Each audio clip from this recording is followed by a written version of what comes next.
Hello and welcome to another edition of Overcoming Illness. I am Paula Denoncourt, your host, founder, and CEO of Enrich Your Health.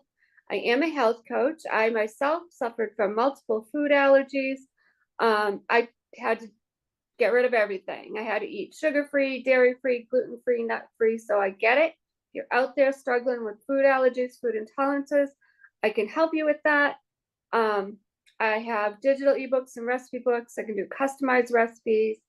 I am looking to partner with other practitioners. If you're out there, if you've got clients or patients that need to eat that way, please reach out to me. You can get me on Facebook Messenger, Instagram Messenger, my email, info@enrichyourhealth.com, info at enrich, enrichyourhealth.com. So if you're listening, you get the spelling. So I decided to do this show because there's so many people out there that have illnesses or disabilities or things that have happened to them that relates to that. And their stories need to be heard. So if you've not seen my show, please go back and watch some of the replays. I had some amazing guests that had MS, which happens to be the topic for this month. It's National MS Awareness Month. It's also National Disabilities Month. It's National Nutrition Month. It's all different things. International Women's History Month. So much going on in March. We've had people that are deaf. We've had autism, congestive heart failure, mold toxicity. So please go watch that. Please give Elevation TV Network some love. Go over to their YouTube channel, like, subscribe, their Facebook channel page, Elevation TV Network. So please go and give them some love because I wouldn't be here if it wasn't for them. And then I have a YouTube channel. It's Enrich Your Health, ENRICHURHEALTH. So yes, I'm looking for more people to come on the show. I'm looking for people that need my help.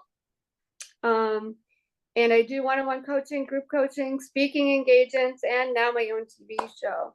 So I don't want to talk too much about me. I'm excited about our guest tonight, Matthew Purvis. He has an amazing story. So let me tell you a little bit about him, and then we will get the rest of his story. So Matthew was born in Anaheim, California. He was born into a family of 6 children. His mom and dad were not from California. His dad was from Indonesia and left at 12, and mom was from Missouri. His mom had a genetic terminal illness called Huntington's disease, which is a rare neurological breakdown of the brain that starts around your working years, and it progressively gets worse over time. And the life expectancy is 10 to 15 years. Wow. As a child, not only did his mom have an attitude that will get you thinking, but she also had her psychosis be affected by the disease. And that had a big impact on the family unit. I can only imagine. Drug addiction and mental health was also another factor. And that led to lots of trouble with the law with Matthew. He wasn't raised right. Growing up, he was teased at school and thought of as different. And it continued to be that way until he was 16. In high school, he didn't do his schoolwork, and it didn't surprise him that he even graduated. Because of how much he didn't do, along with that, ditched half his career, which led to drug addiction, probation, bad people, etc. He had no real friends. His belief in God was there, thankfully, but it wasn't evident enough to follow and repent. It was just there. Finally, it caught up to him to be in adult jail. He was caught with narcotics because he was a drug addict from crystal meth. And in the jail, he finally had a revelation that when he prayed to get him out of this drug addiction, a cop came straight to him a week later and started to ask questions and searched him. And he was honest about it. He arrested him for drug possession. And when he was on parole, He had the bedroom and the internet, a bad combination for a man in his early 20s. And little did he know that he had a pornography addiction. The devil surely knew what buttons to push and what nerve to tickle. Isn't that the truth? That led him to finding his ex-wife online, and they dated, and it went in fast. That ultimately led to him and her moving out to Texas when he was 24 and she was 22. And with that led him to becoming an auto mechanic. He lived in Texas for 9 years before he started to show signs of something going wrong with his own body. It at first was a little muscle twitch.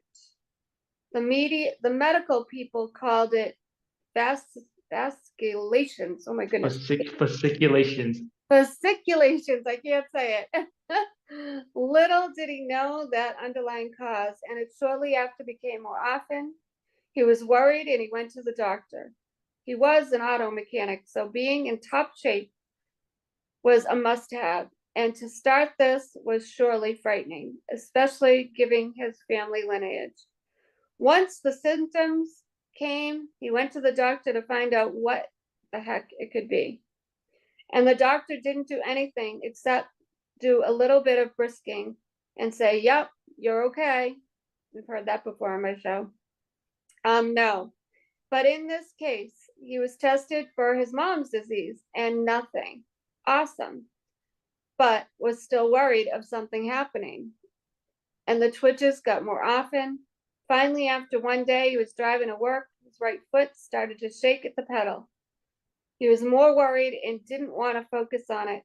He went the whole day without shaking. And on the way back to the house, it happened again. This time, he almost got into an accident, which we just thank God that you didn't. That night, we went into urgent care. He went into urgent care. And by this time, his body either started from the lower half or upper half, and it would shake violently. And he had to stay extremely calm. The doctor said, you need to go to the hospital. And he did. At the hospital, in the emergency room where he was seen, no one came in when he was shaking violently. I have a story for that. I went through something similar. And you could hear it from down the hallway. Finally, he was seen, and they asked if he was taking any drugs. Of course, no. And he was found negative. Big surprise. And then he had a CAT scan. Nothing there. And then he was discharged with Benadryl as his prescription. At the house, he had his first seizure, and the seizures didn't stop. They kept going on and on within a few minutes in between. There were where he'd gone back a second time, and the medical people thought he was faking it, telling him to stop. He heard everything, just couldn't stop the seizures. They were there for a few hours before he was seen and finally put on Ativan. It was a breakthrough. That weekend, he had more seizures, and then he was finally seen, and asked to have an EEG. And the test at the hospital was found negative for epilepsy. But he had 0% strength to get up or lift his own body weight, and he spent the week recovering in the hospital. After the 4th day, he had enough strength to leave. He returned to work, and from there he did fine until he hit the building with a car, and it wasn't medically related. But they were still worried, and that's when he left, knowing that his neurological condition wasn't going away. Although he wanted it to, it just never did. In that year of 2018, he had more seizures to count, and more symptoms started to arise. His speech would slur. Balance and gait would be messed up out of the blue. Then he started to stare, and then he would have blackouts. He would faint, but he was aware. Over the course of 2018, he saw more doctors, 4 neurologists, 4 psychiatrists, 2 therapists, and 1 hypnotherapist. And they called it non-epileptic seizures. Seizures you can't control but aren't epileptic. And there were different names for it. The doctors never told me what his diagnosis actually was. And if you've ever watched my shows, I talk a lot about Lyme disease, and they have a lot of these autoimmune illnesses have similar symptoms. They just had a bill telling that he had functional neurological disorder or conversion disorder. No reason to doubt them. But in time, framed his symptoms became more frequent at different times. He'd wake up in the middle of the night. How can you have your psychosis affect your body when you literally just wake up? That's right, you can't. And he started to have a bitter taste for doctors, because in the auto realm, mechanics often try to give an answer when they really don't know. They give it someone else, or they send you off telling they don't know what's going on. Just the same. He knew full on well these people were doing the same thing, and he was angry. I mean, come on, this is my life here. And he had wailing problems that year. Every time he would have to learn to walk again and again, gets you feeling accomplished and victorious, but the next time would bring him back down. It was something he would enjoy, literally telling people he'd wake up this way. Finally, 2019, he was a diesel mechanic at Ryder Trucking, and it happened again. By this time, it didn't go away. He had to lie to them, telling them he hit his knee, but it was obvious it wasn't the case. And people asked, "What does your doctor say?" He was normal. I had no doctor. I had no reason to go to the doctor until now. Now, finally, he had to find a doctor who would first believe him. I'm sure by now anyone would not only be angry and sad, but want to stick a knife in every doctor's eye. That's sad, because they just didn't want to help and test him. The walking and symptoms became so apparent that they showed up every single day. And this time he went to a different doctor, a chiropractor, and they did testing. Long behold, he had problems. This was great. Over the course of a month or so, he had little strength in his legs to stay upright. He had to use a walker, and he was dragging his legs. He was literally becoming a paraplegic, and no one was able to help him. I can only imagine. There was nothing he could do about it. He went to physical therapy after his ex-wife had won her plea, but he was so over trying to recover. He had enough attempts every single day. It wasn't happening. A wheelchair was something he just didn't take lightly. It was a deep thought, and one he knew he would change the course of his future forever.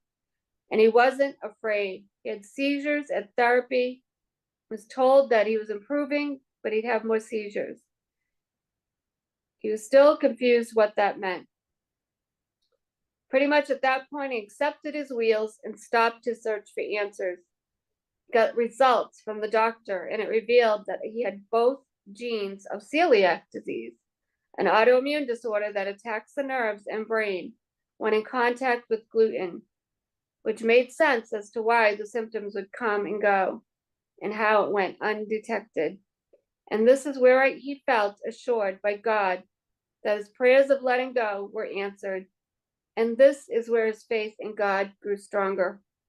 His belief and faith in God was already there from getting clean off of drugs, but it was just as helpful to know that my story was more and more apparent to the work of the Lord as never seen before. So now I had my answer, and it was enough for me to just quit going to the doctor entirely, which I don't suggest people to do unless they are certain that they'll get better without going to the doctor. And once again, full disclosure, not medical advice, not meant to treat or cure any illness on the show. More or less often, his other symptoms became more often, and they went away if he worked on vehicles. And strange, of course, but strongly felt this was part of his plan for me. And strange of a plan, he won't question his plan all the time. Sometimes, not always. Kept working on vehicles, never denied the work, and learned how to do things without the use of his legs. His life got better, although he accepted that he'll never walk again. And it was, of course, disheartening for his ex-wife to see her husband in a wheelchair that she never wanted for me to be in. It was his future and his health, regardless of her opinion and her feelings. He later came to Christ even closer. He befriended a Mormon missionary where he had connected and eventually got baptized at a non-LDS church. And the reality of the time learning of his autoimmune is to never think your life is over just because you have an illness, which is so true. Your life is over when he says it's over. You got that right. So you might as well get with the program and get it right. And so he did. As his time with his symptoms lessened, he became more normal. He only had tics like Tourette's and paralysis. And in 2023, of 4 years, he finally had these tics leave him. But how? Driving. I would have never learned I could drive because I thought I couldn't. He thought he couldn't. He was obviously why he couldn't. But he broke the fear, and it later led him being a full-time driver for Uber. That in itself is amazing. I drove for Uber and Lyft. It's a stressful job. And the nice part is that Uber and the rental company use it for unlimited personal miles. And along with that, the driving practically had his brain push away his neuro symptoms. And this is more important. Stay straight, don't tic. His brain had adapted to the new reality. And now, after a couple months of driving nonstop each day with no days off, he is now free from every symptom, excluding the paralysis. Unfortunately, his paralysis doesn't only stem from his brain health, but it also stems from nerves in his legs. And he's been in a wheelchair for so long that his brain stopped working his nerves and brain together. So with 2 problems and permanent damage, it's a 100% guarantee he won't be able to stand and use his legs. Of course, there is hope, and never say never, but it's reality that only is really said to the paralyzed, because you can see no imp. Oops. You can see, where am I? I lost it. You can see no amputation or deformity. And to honestly tell, he's a much happier person and grown more compassionate to people and has adjusted. Oops, I can't see this.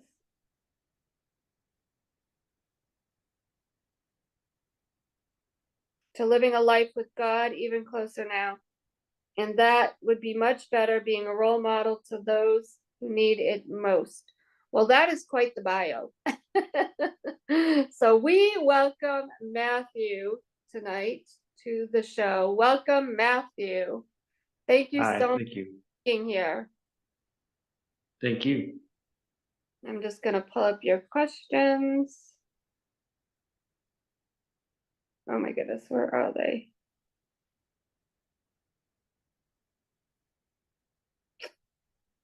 I had them, now they're not here. Oh my goodness.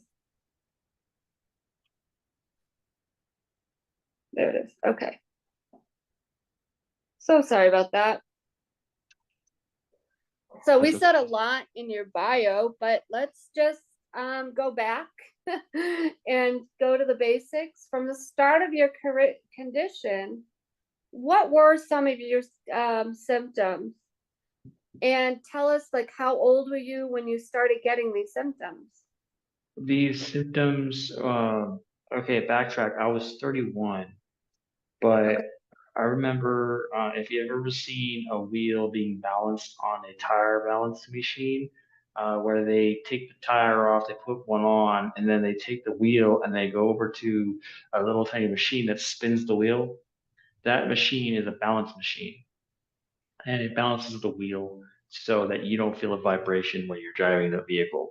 So that's what it is. And I remember this one time, as I was doing, I put it on, and then there's a hood on top of the machine where you lower it down on top of the wheels, so for safety reasons, you lower down the hood. And I remember when I was like 28 or 29, I lowered down the hood, and then all of a sudden, my back tricep just started to jump and bounce. I mean, the whole muscle group just blah, blah, blah, blah, blah. I was like, how? Wow. And then it stopped doing it out of nowhere. Just, Okay, that was a little strange. Let's go back to work. Also, quite a few times when I would drink coffee, and I used to drink like half a pot a day back in the day, like a lot. Mm, I don't drink coffee anymore. And I used to drink a whole lot, and then that caffeine would make my eye little twitch, right? And it just did it a whole lot, and it was so annoying. I was like, ah, stop it! And I looked mm, online, and it said too much caffeine, alcohol, stress. I was just like, oh my gosh, which one could it be? So I did lessen the coffee intake, and then because I had less coffee intake, the twitch went away.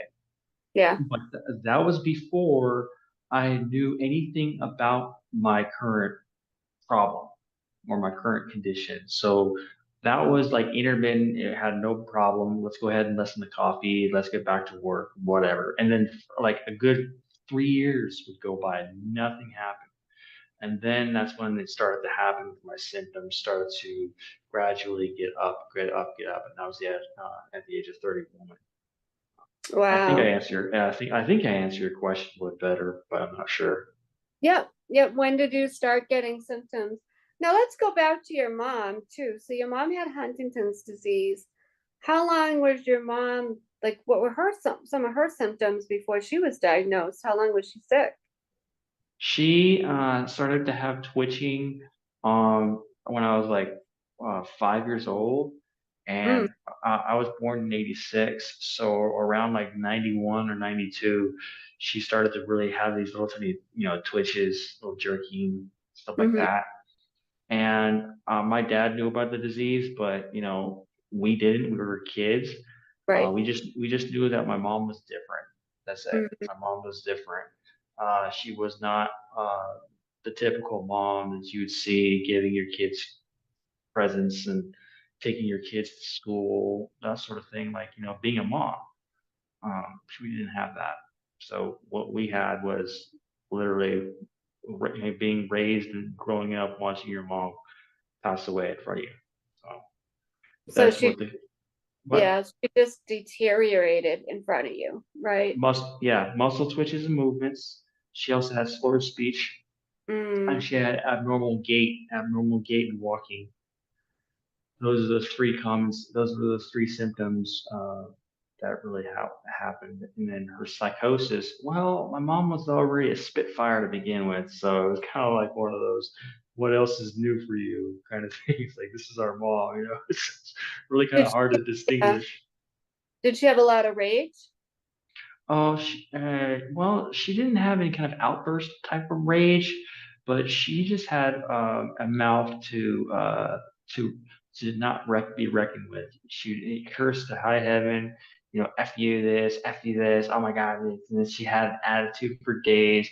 If somebody had something to say about us kids, mom protection, but she just didn't say. She wouldn't say like something like, you know what? Don't talk to my kids. You're not. No, no, no, no. She was more of like, who's that? It's so interesting because for those of you who don't know me that are watching out there, I've helped a lot in the Lyme disease community. And in Lyme disease, like I said, all these autoimmune illnesses are very similar. I'm not a doctor. I can't say they're one and the same, but they have a lot of similar symptoms. And one thing in Lyme disease, there is something known as Lyme rage. And because the illness affects the brain, it causes people to have like a rage. It's not their fault. So I always kind of tell people, like, especially around the holidays, like right now we've got Easter coming up. Um, it's not their, like, if somebody has an illness, an autoimmune illness, sometimes they have this rage. It's not their fault. It's affecting their brain. So I always tell people around this time of year, if there's somebody in your family that say maybe they have like fibromyalgia or lots of joint pain like rheumatoid arthritis or like Huntington's or MS, Parkinson's, whatever, or they just maybe they haven't been diagnosed. If they have that rage in them, but they have all these other symptoms like joint pain, forgetfulness, dementia, sometimes there's an autoimmune illness going on and it's affecting their brain. So I always tell people, if you're going to be getting together with family and stuff, it may not be their fault that they have this rage in them. So just have some compassion. I always bring that up because they get, like I said, it actually is called line brain. They just get this rage that is uncontrollable. So I just wanted to point that out. I thought that was interesting that you said your mom kind of had that.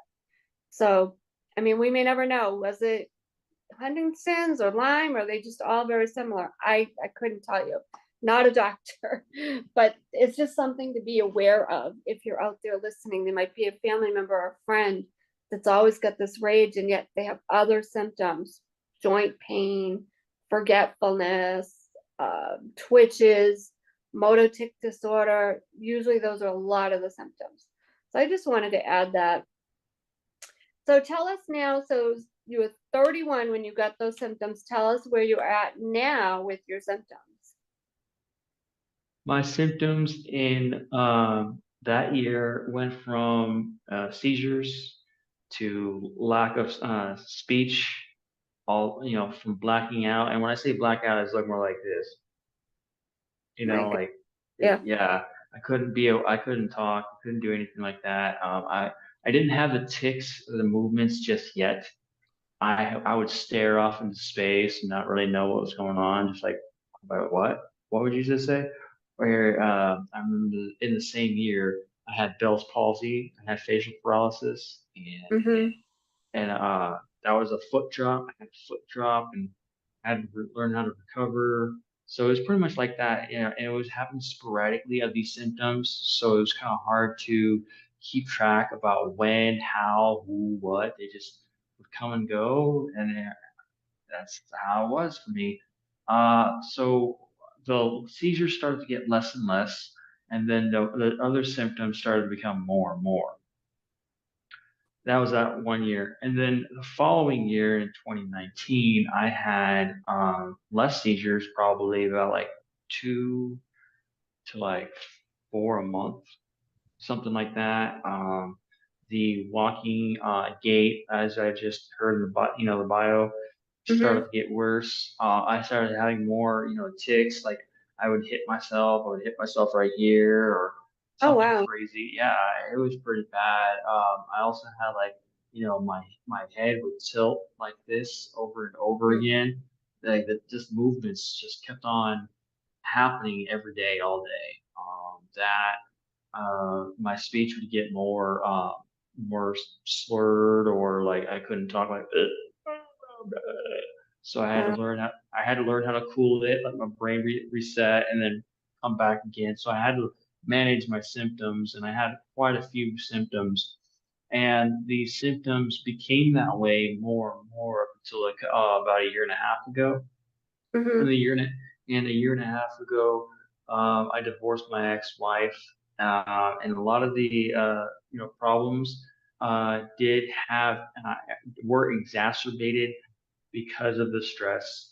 I did drink alcohol, but I was never considered an alcoholic. I never considered myself an alcoholic. I can go on weeks without alcohol, or I could drink right there. It had had no effect on me.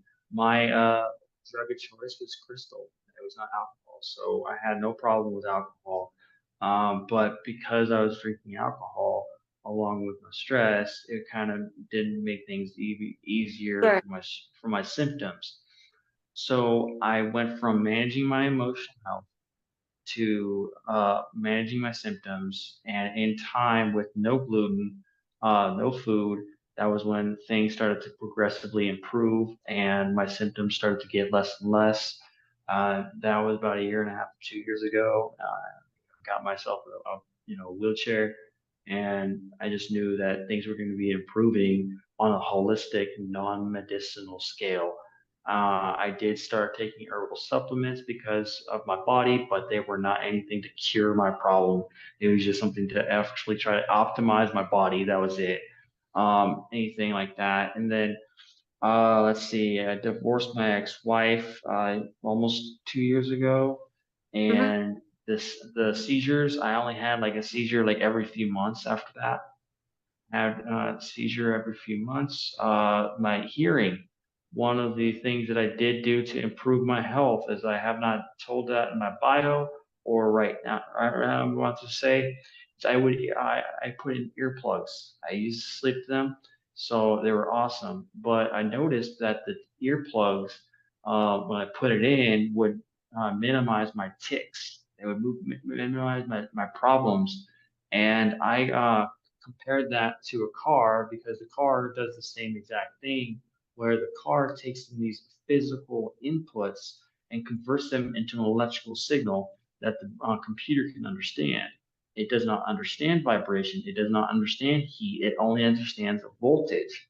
So the sensor would go into the volts of the circuit board, and then the circuit board would perform an output function like a fuel injector or a solenoid, something like that. It would actually do something to control the physical input of a car. That's how the modern automobile works in a machine, and that's what I compared it to my brain. So I started to realize more and more that the sound waves kind of exacerbate and actually amplify our brain activity.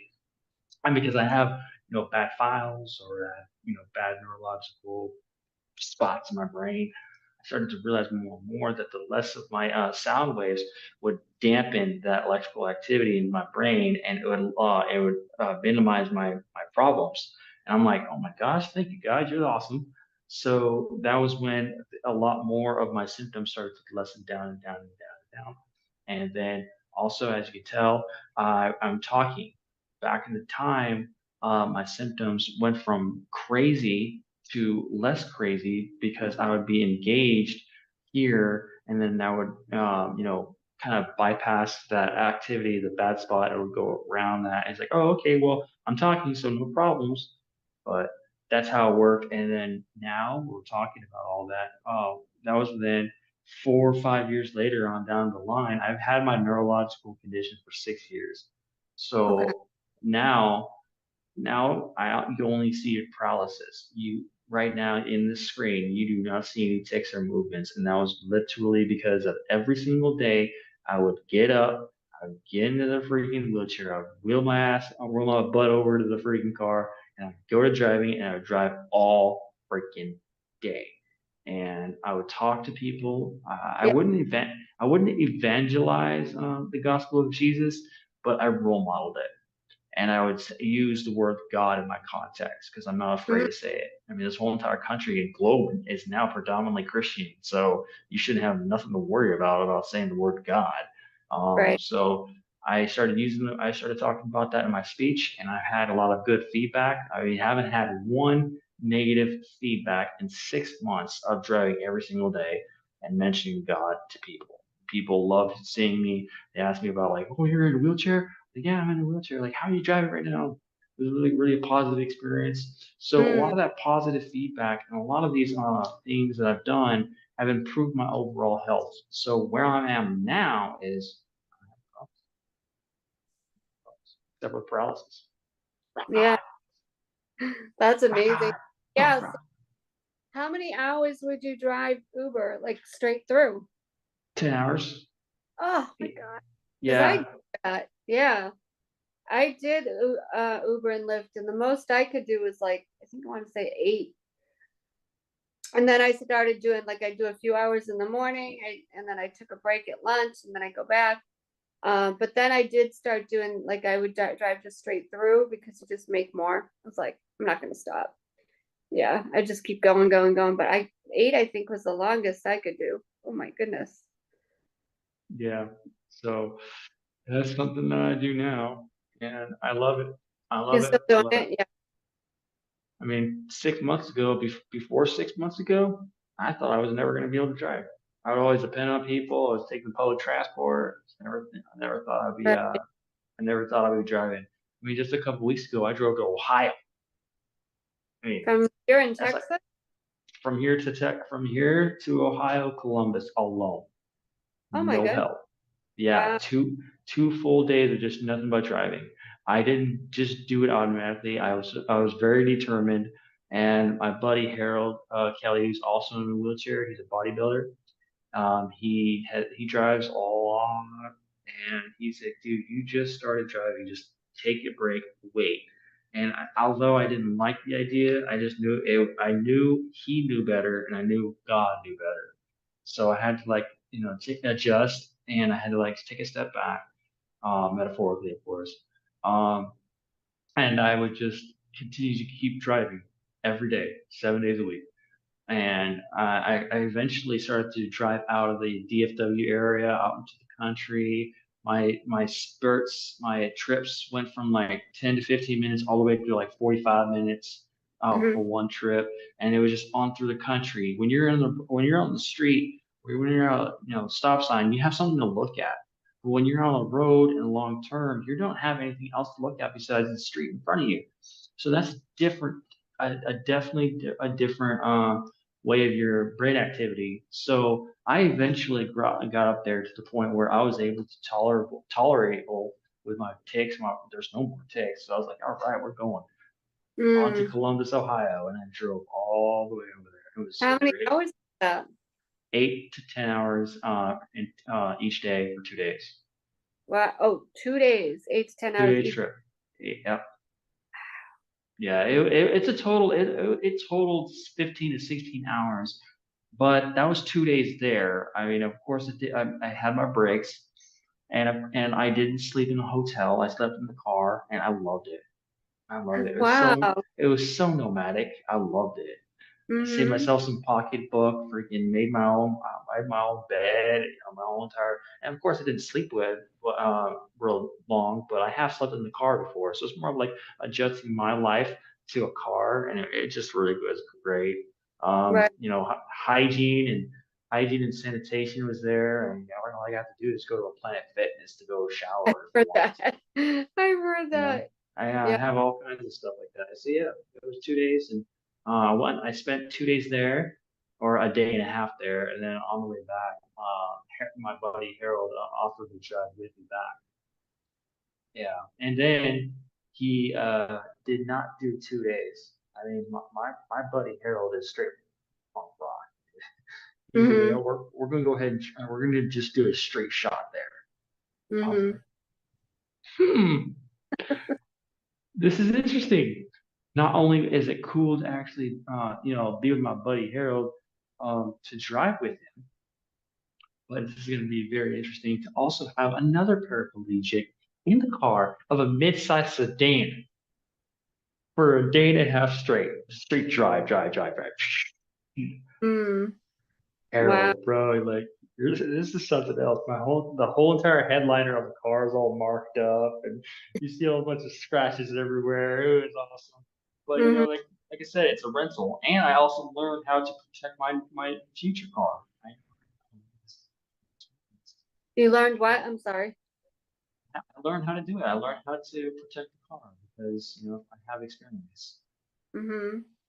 Anytime you actually see a person in a wheelchair, kind of like there's two different types of chairs. There's a collapsible type that you see at in the hospital, and then there's a known as a rigid frame. The rigid Yeah. frame is something more you see on the wheelchair sports, or the Mm-hmm. ones that are like more long term, like people like me who are full time all day. Those frames are called rigid chairs. They're like one solid piece, and so the chair usually is an L shape where your thighs go here and then your legs go down. It's an L shape. So I would have to take the wheels off, put it all in, and try to figure it out, get into the car. It is doable, but along the way from here to there, it makes marks and scratches. So Oh, okay. that's the Yeah. reason why I don't feel so bad that it's a rental. I'm So, surprised they don't, yeah, they're usually picky with that. There's like pictures and all that good stuff. Yeah. yeah, okay. I got full So coverage. yeah. So what made you decide to just start driving Uber? Like what made you think, okay, I want to do this? That's It a did big not. decision. Yeah. That's a really big decision. So last year, I told you I was an auto mechanic and I kept on working on cars. That's a big transition. In the automotive field, you would think that, oh, I don't know, a lot of people say, oh yeah, I made a lot of money. That is not the case. I was falsely advertised as well when I first started. Like, okay, okay.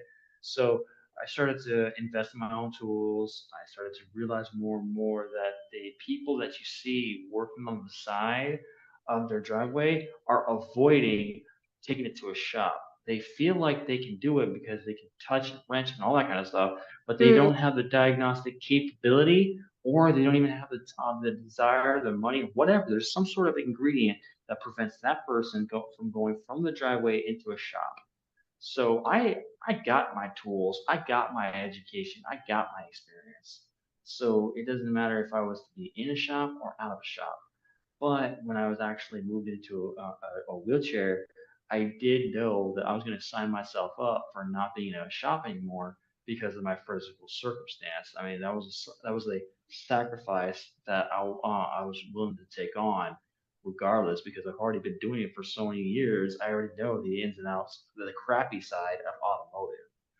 But years later, after so many, what is it, so many cars being worked on with a wheelchair, it made things a little bit easier. Last year, I didn't have a good outcome with looking for a job because one, I just moved out of my house. I have no job. It's already hard for me to get a job because I am in a wheelchair. Like, people discriminate. They're like, oh my yeah. gosh, I don't know. Like, dude, that's just because you don't have an imagination. And this is the result.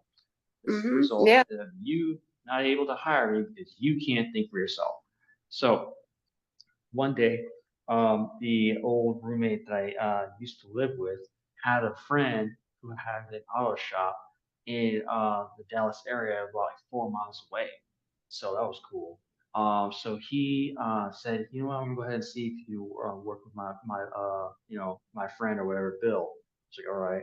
So I go on down to the shop and Bill, and I pretty much nailed it because I was so good at what I do in a seated position and with my legs that he hired me. He asked me Hmm. to take a motor out. He asked me to take the motor out, and I took it out in the day from a seated position. It's like he was like, all right, you got the job. That's all right, cool. Yeah. The following week, I started to really adjust. I started to bring my tools more and more, and I was so happy to come back into a shop from so many years because my passion wasn't cars. My passion just wasn't in the way that the automotive trade was. Don't Let's not blame the car's fault for having a crappy culture and of Mm, ethnic backgrounds. I mean, automotive is so freaking cool, but the ethnic morale is so compromised. You just don't see it, and it's the saddest thing in the world because it's nothing's no one's the car's not fault. It's not the machine's fault. It's not the racing fault. It's the people's fault, and I don't know why. But hey, mm, we're gonna go ahead. It's a side endeavor that's not relevant to the topic.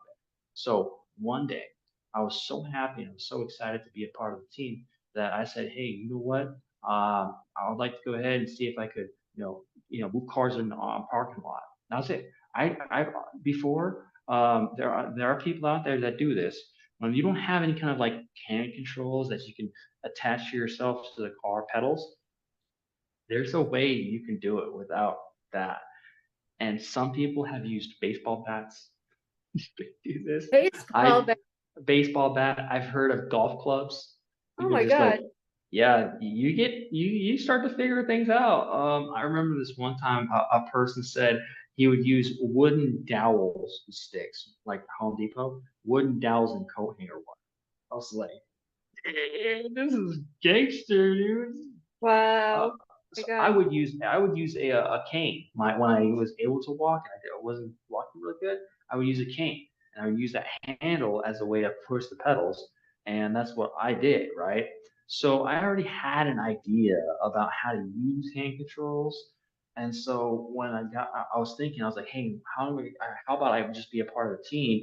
I would like to go ahead and do that, or let me go ahead and go down to the auto parts store. Something small, something good, just to be a part of the team. I knew I could do it. I just didn't know that I could drive. So my buddy Harold has two pairs of hand controls, and the one I'm using right now on the car is one of his pair. So I said, hey dude, can I go ahead and use your hand controls? He said, yeah, sure, no problem. Dot dot dot dot dot. I was like, yeah, sure. Took them. fasten them up to a vehicle to practice, right? Because I knew I wasn't good at it, so I went out and practiced. And my roommate had a car, and he was willing to let me use the car to drive.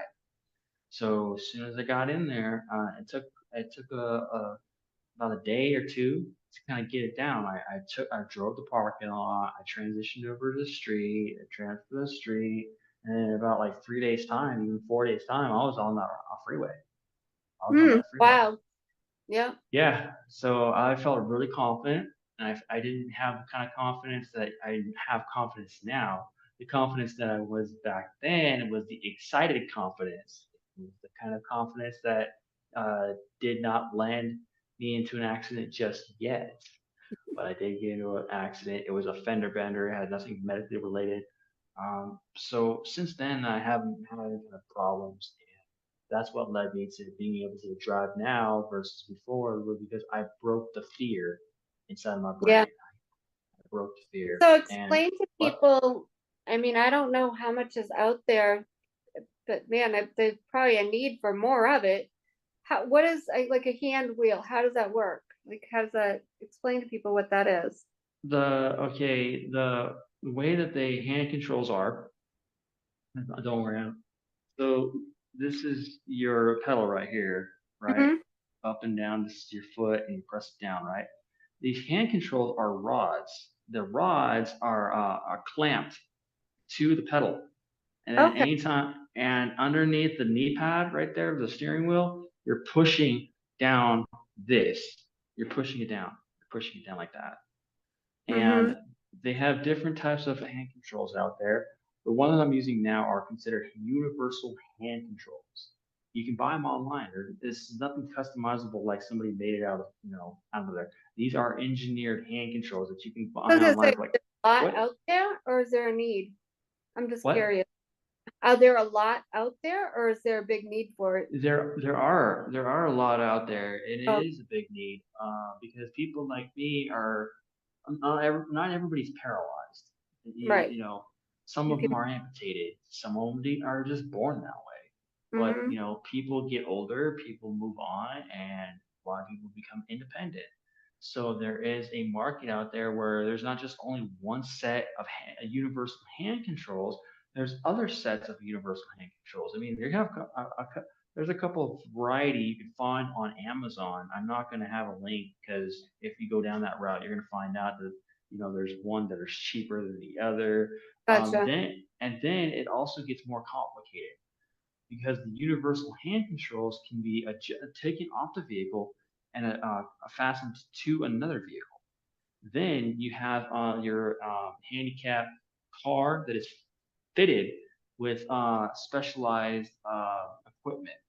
Mm. So I have a friend who has electronic hand controls. The Mm-hmm. electronic one is you can press down manually to a brake pedal because that's safety, right? You press it down, but then he has a knob to accelerate the car, and it's mounted on the side of his of the floorboard. It's on the side next to the center console, and he can do it there. He's like, shh. Mm-hmm. And then it gets more complicated than that. You have you have levers that are attached to the steering column. There's like there, and then some people they don't even have that. They have those vans where you just roll up into place with your either your manual wheelchair or your power wheelchair. You straight Mm. just go right up to the driver's seat, and then you have your hand controls right next to the steering wheel. It's like, and then there are people who are considered quadriplegic where they don't have much hand function. Then they have this little tiny fasten thing going on with the steering wheel where they like kind of fit it in here and they just like do this number. So there are plenty So of different, cool. Yeah. That's yeah, cool. yeah, there are Wow. plenty of different ways to get the job done. Mine, I'm simple. I am blessed with just paraplegia.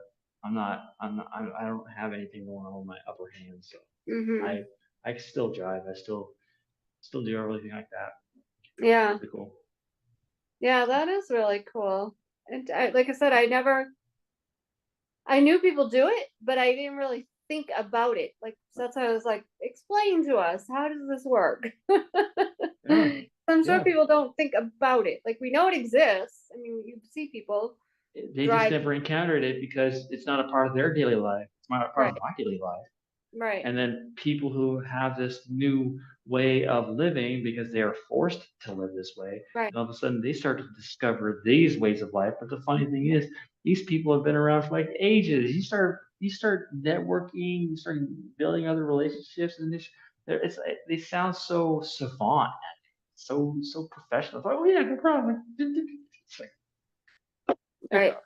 oh man, I got a lot to learn here. Like, whoa, okay, I've never done that before. So it's definitely a lot to discover. It's definitely something that's really a Yeah. cool thing to discover. That's why I asked, is there like more of a need for it? Like you said, it's electrical. Yeah. Because if anybody's listening out there and you know people that can invent things or are creative, it's definitely something you might want to tap into, you know? Yeah, yeah, They might and it's need yeah, that. and Yeah. like I said, there's Universal and there's handicap companies, Mm, handicap shops where they can literally fit that over to you. I mean, there's definitely a need there if you are handicapped and you need to have Universal or you not Universal, you need to have hand controls made. There are shops out there that specifically are tailored for the handicap community because every single vehicle is going to have a different fittings, different ways of doing that. And you got your old style Suburban. Old style Suburban is not going to have the same kind of fitment to an Infinity, or another one's to a Tesla. Everyone's car is going to have a different way of doing things, but mm. they do have companies out there. Yeah, so there's quite a Yeah, bit of really. options. Interesting. So let's talk a little bit about you told me previously to the show how active you are, some of the communities that you're in, some of the things that you do, and that doesn't hold you back either. And that's another thing that, like, I think a lot of people get stuck in the woe is me, and they don't get out in the community because they do have something wrong with them, whether it's an illness or a disability. But that's so far from the truth. I don't know if you read our book, Activate Your Faith, because Natasha's the one that recommended you and referred you to me. Um, and we talked about that in our book, like, especially Jolene, who's going blind. I mean, she didn't let it stop her. She gets out in the community, and she said she's more involved now and gets invited to more events and different things than she did when she wasn't going blind. So tell us a little bit about that and your experience and some of the what's the word I want, groups or whatever, different communities that you belong to and what you're doing. Well, when I was transitioning from standing to not standing, I held on to one opinion, and that was I'm a mechanic. I'm an auto mechanic. I love being active. And previous to that, to kind of like to help, elaborate a little bit more, emphasize on that transition, is I had no option. I didn't think of myself as having an option. I didn't want another option just to sit there and let my life go by all because I can't physically do something. I am one of those people where God helps those who helps themselves. You have to see the beauty because you're putting in the work to get the beauty. Of Right, course, I can literally ask God right now to give me a beautiful life. But if I'm sitting there and watching a television show all day, every day, do I really think that beautiful life is going to come? No, it's not. And if I sit there and I do nothing every day, all day, then I'm going to ignore or pass by or let pass by the beauty that I was asking for in the beginning. So if I was calling, and this is all hypothetical, but it is relevant to me. If I was to go ahead and pray and say, you know what, God, I want a good life. Please help me out. Knock, knock, knock, knock. And it's like, oh, hi, how are you doing? Oh, hi, ma'am. We're with the Church of Jesus Christ of Latter-day Saints. That was just, again, hypothetical example, but it has happened, right? Somebody mhm, knocking on your door, saying, right, hello, how are you? And what do? You say, oh, I don't believe in that. Bam, right? Dude, that was their whole entire freaking offer to begin with. Dude, that was the whole point. You call, you prayed, something came to you, and then all of a sudden there's You're nothing that you're exactly. going to do about it. Whose fault is it? Ain't nobody's fault but your own. So Yeah. that took to me the same thing. I had the option. I did. I had the option to walk, and it wasn't going in my direction. So I knew if I was to stop thinking about walking and I would just let my lower half go away, would I be able to learn how to focus my time, my energy on something more productive? Like, hey, if I can't stand, give me a pair of wheels so I can learn how to do X, Y, Z. I have learned how to mow the lawn in a wheelchair. I've learned how Jeez. to weed whack in a wheelchair. Mhm. I've learned how to look at the wall, build shelving, stagger them, and that I would be able to transfer from shelf to shelf to shelf all the way up near to the attic. So I put my time and my energy on something that I can possibly be productive at, and then that is what transitioned over to a whole entire faith thing and my energy level is I didn't have I can't in my head. Oh, I Right. can't do this. I can't, who ma'am, sir, let's just use the word Kelly. I don't even know there's Kelly out there. Right. Kelly, who told you you can't? Right. Did the wall tell you that you couldn't? Mhm. Did such and such over there? I'm at the library, right? Did somebody just waltz right by and tell you that you couldn't do it? You said it. Why are you saying it? Who are you saying it to? Are you saying it to that person or are you saying it to yourself in the mirror? Why are you saying it before you even know about it? The only way you would actually know if you can't is if you try it and then you have a bad result. So with me being the way that I had in my mind is I never said I couldn't. I just did it. Mm. And I've said this before with many people, including you now. You have two people and actually you have three, but there's two types of predominantly people. You have talkers and then you have doers. The people who talk, you'll find out that they are therapists, they are lawyers, they are financial people. People use their words as a way of getting things done, right? You have liars, liars talk, right? Mm. So you have counselors, you have all this talk. The problem with talkers is that they never get the job done because this is what their job is. So no result is ever seen in front of them because they expect to have other things happen in front of them through people. But if they were alone inside of a house or a bedroom or something like that, they wouldn't be able to really get the job done because they don't know how to use this. They don't know how to do it. Mm. Now, you have their doers. The doers are awesome because they don't know how to not do. They walk around, they pick things up. They just don't use this mouth. You never notice that a lot of people who are in the automotive trade, the warehouses or the construction, they're not really social people. Why? Mm. Because they don't use their words to get the job done. They use their hands.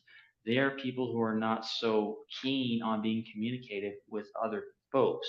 It does not mean that they're bad people. It just means that this is the way they see how they get their work done. And this is life to them of doing. Okay.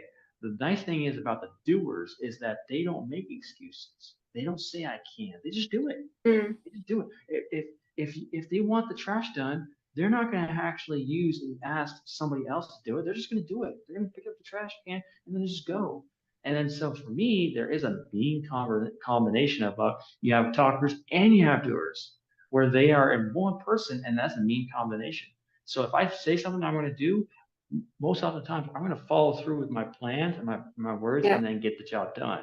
So for me and Matthew and other people, my advice for other people who think that they can't do it, stop right there and don't say it even in your mind. Don't say Right. it in your mind. And if you want to see the beauty and results, you're going to stop saying I can't and you say, let me try this. I'm going to, you know what? How about this? Or you know what? I'm afraid. Like, why am I afraid? You know, I shouldn't be afraid. How about I go Right. ahead and just try it out? Just try to talk yourself into something that's different in order for you to get a different result. Yeah. If you're already accustomed to not having things done and you're unhappy with things not getting done, chances are it's not because of what's not getting done that's the fault. It's you are the fault. So Right. if you can listen to God and ask Him or humble yourself and just get up and try something new, you're going to find that you're going to get a new result and you just might be happy about it. You just might be Yeah. happy that you actually got that result done. So that's my advice for anybody. Don't say, I can't. Just do it. Shut your trap. Zip it. I Get it done. agree. And don't listen to the naysayers too, because Don't. that gets in your head. You can't do that. What do you think? Who do you think you are? Yep. You'll never get that. That won't happen. Just the naysayers, whatever it might be. For you, it's a disability. Like, what do you think? Who do you think you are? You can't drive Uber. You know what I mean? Whatever. You get the naysayers, but just listen to God and what He's showing you and what He's telling you. That's Hmm. part of you. He's leading you to do these different things, whether it's sports. I know you're involved in some sports out there. Yeah. It's all So kinds of things. yeah. Yeah. So how that all worked out with me and talking with people, right? I was already that kind of person already to begin with. So the transition over from here, able to wheelchair, I held on to an older opinion about myself. Mm-hmm. I said I'm not a sociable person, and I am, as you can tell, but I wasn't even the kind of sociable person where I believed that sports was not my thing. I was like, oh well, sports is this, sports is that, whatever. But that was with my ex, right? So now here Mm-hmm. I am alone. I divorced my ex not out of hate or anger or spite. It was out of compassion. So when I left, I'm actually my new person now. I have the ability to make or break myself, right? So what happened was that I was thinking about like, what kind of person am I in sports? Wheelchair tennis? No, I'm not a wheelchair tennis guy. Like, why? Just think, dee, dee, dee, think, dee, dee, Right. dee, think. So Right. freaking boring. That is so boring.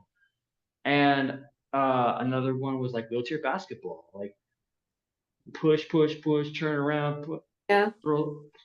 That's also not Matthew. I am a very hands-on guy. I love getting hands-on. Yeah. I want to get involved, right? Okay. So then I was thinking about wheelchair rugby. Like what? Rugby, right? I go That you on don't see every day. it is so much it's much better than hockey or wheelchair basketball or wheelchair tennis any day, Wow. any freaking day.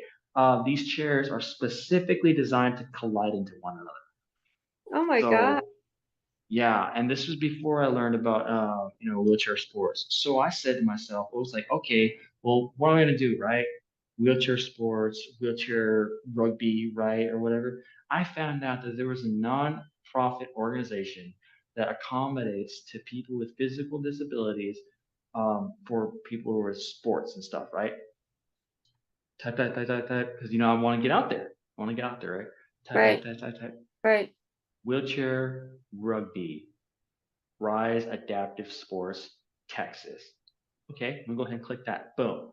There was a picture there. There was people there. This is the God moment. Type, type, type, type.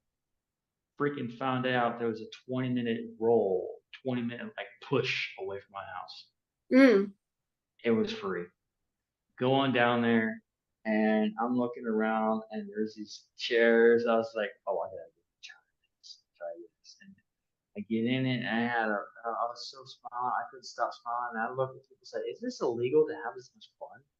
Like, oh my gosh, you had so much of a blast. Like, you get really involved. You start like, push, push, and start grabbing things, and it was so much of a good thing. And what happened with that, with being emphasized and getting out there and socializing, that was the start about me getting out there and being social because I now started to see people in other situations. Not everybody had a spinal there. Predominantly, it is a spinal injury, but that's just because it's neurological. Then I met up with people who had cerebral palsy and spina bifida, And then on the same year, same season of fall to winter, I go on this expo called Abilities Expo, and I was like, all right, cool. This is a marketplace for people who are handicapped. Go on down there, and there's like literally like more than 200 people in wheelchairs. I was like, Wow. this is a Yeah. lot of people who are handicapped. You know, you had amputations, deformities, you had kids, you had older people. It was just a really cool, exciting event to Mhm. go to. It was an exciting event to go to, and I started to realize more and more about myself versus my ex-wife. My Mm. ex-wife was always an inside person.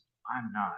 I'm not an inside person. So why am I going to go ahead and stay on this old opinion about myself and hold on to I'm not an outside person? That's an opinion about ourselves. Our Right. projection of ourselves is based upon what we do.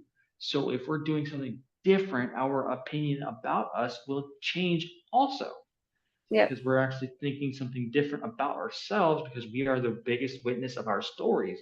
Then we'll start to realize more and more that our opinions will start to change and then our lives will start to change. It's all an equation. And as long as you put in the work, God will help you out because you get to see the beauty in it. So I am now actively involved with people like, hey, let me go ahead and get your number. Hey, let me go ahead and get your number. Hey, you want to go ahead and hang out? Hey, you Yep. want to hang out? Boom, boom, boom. And then people start to come around. They started asking me questions.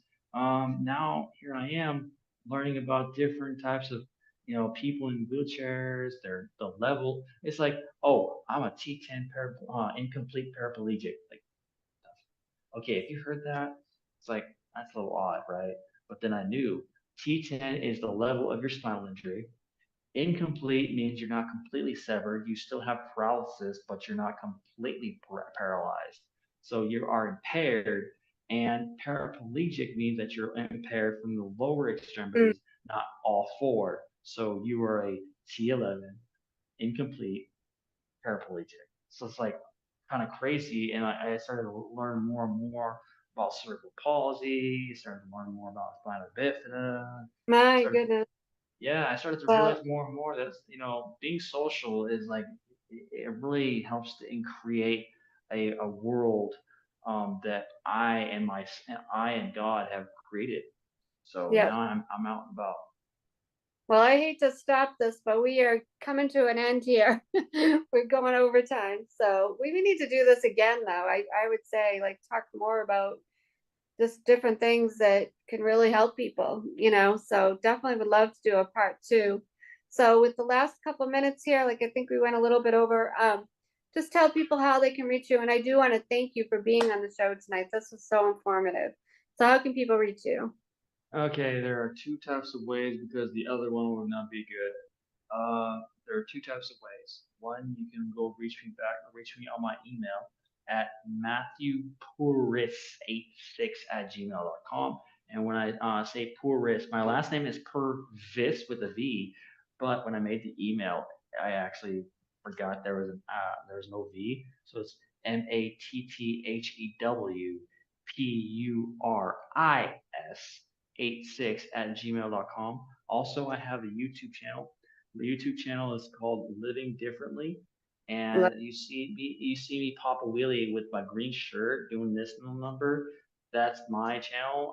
You hit the subscribe button, and then you can also contact me on my comment section. Oh, and I do apologize if I speak a lot longer out of turn, but I'm a talkative person, as you can tell. So. Oh no, it's all good.